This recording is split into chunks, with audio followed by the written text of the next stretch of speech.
Salut tout le monde, ici Alex Second Gaming. Aujourd'hui on se retrouve sur une nouvelle vidéo de Elgato HD 60 Pro.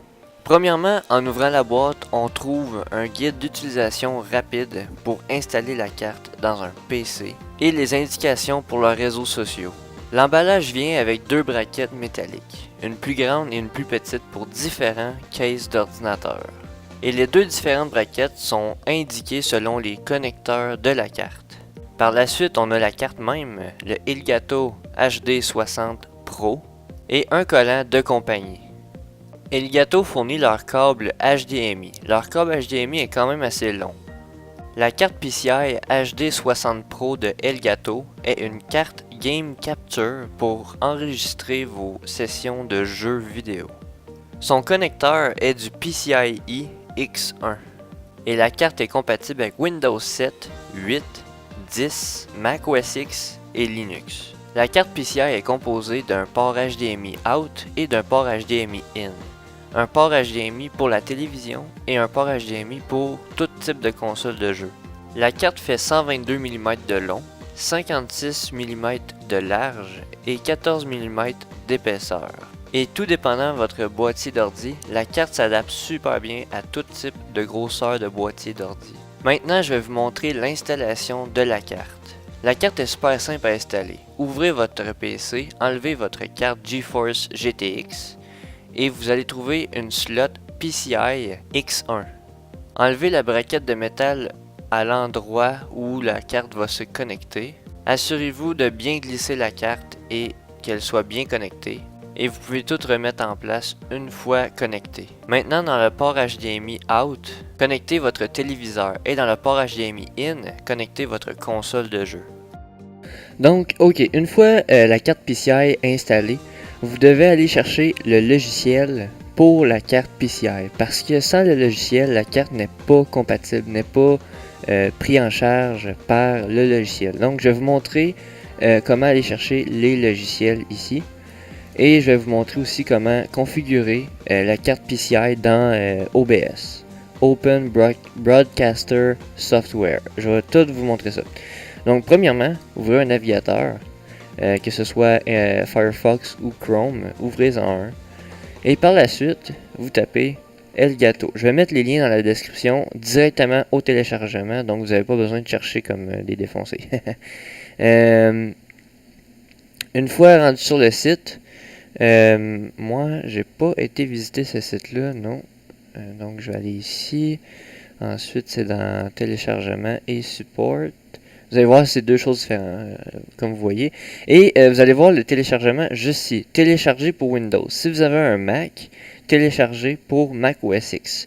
Dans le fond, une fois que votre Game Capture est connecté, que ce soit n'importe laquelle, ok, que ce soit peu importe n'importe quel de ceux-là, ok, moi j'ai celui-là ici, mais que ce soit n'importe quel de ceux-là, vous allez télécharger le bon logiciel pour soit Windows ou pour Mac.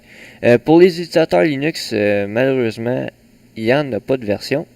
Mais par contre, pour les utilisateurs de Windows et Mac, il y en a une. Donc, vous allez télécharger la Game Capture ici 3.2. Une fois que c'est installé, vous allez avoir une fenêtre d'installation, vous suivez les procédures et vous allez avoir ces deux logiciels-là d'installer. Il y a un logiciel qui est fait pour le son, c'est un espèce de mixer board. Et un logiciel pour le Game Capture, lui, il va vraiment aller chercher le Game Capture. Je vais vous montrer ça. Mais avant, ouais, c'est ça. Je vais vous montrer tout de suite à quoi ça ressemble le logiciel. Et ensuite, je vais vous montrer un peu avec OBS comment ça ressemble.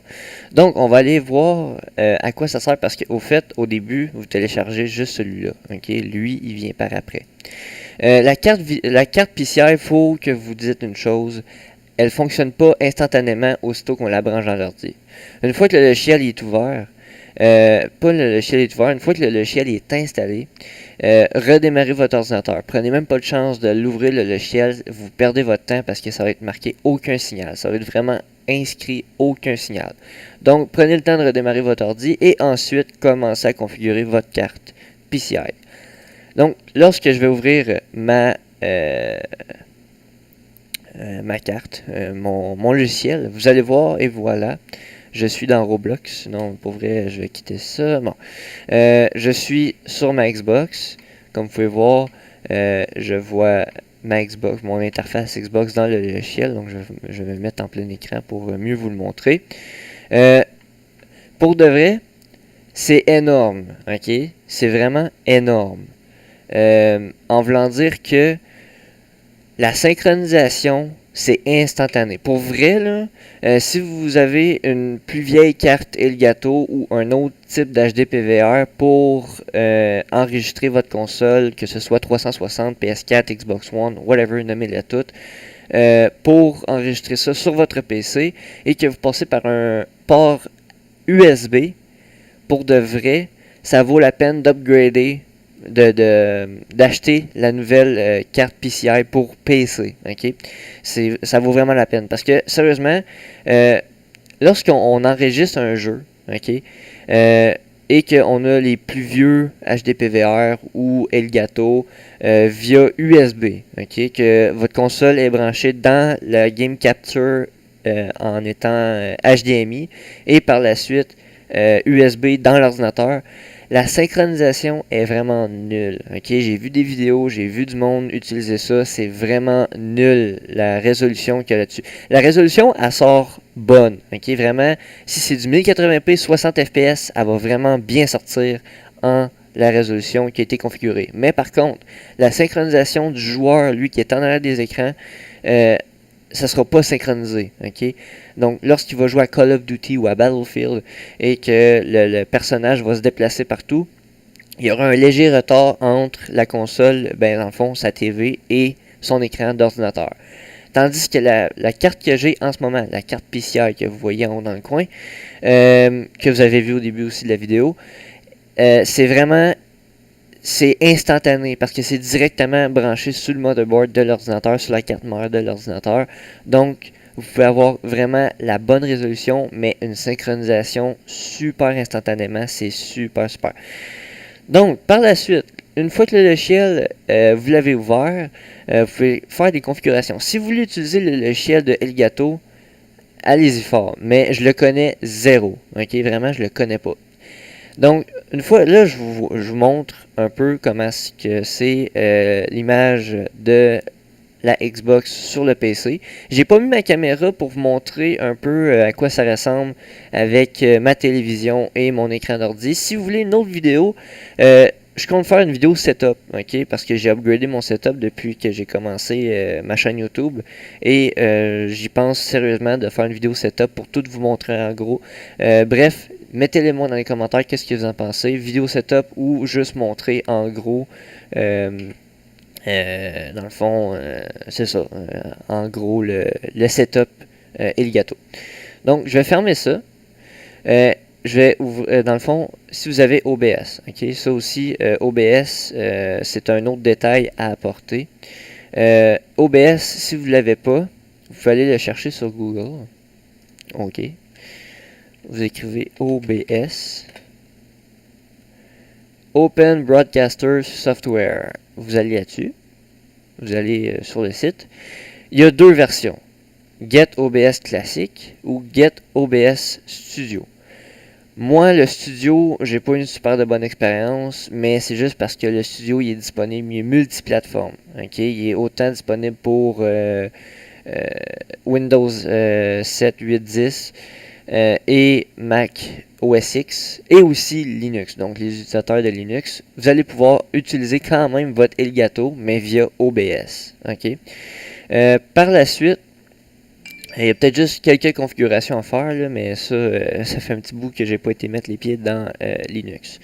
Mais pour les autres, je vous conseille vraiment Get OBS classique avec Windows. Une fois que ça c'est fait, que vous avez cliqué sur le lien et que vous avez téléchargé le petit exécuteur, vous allez atterrir sur ça ici. Ok, comme là, moi, vous pouvez voir, j'ai plusieurs scènes en ce moment de créer. Je cherchais le mot.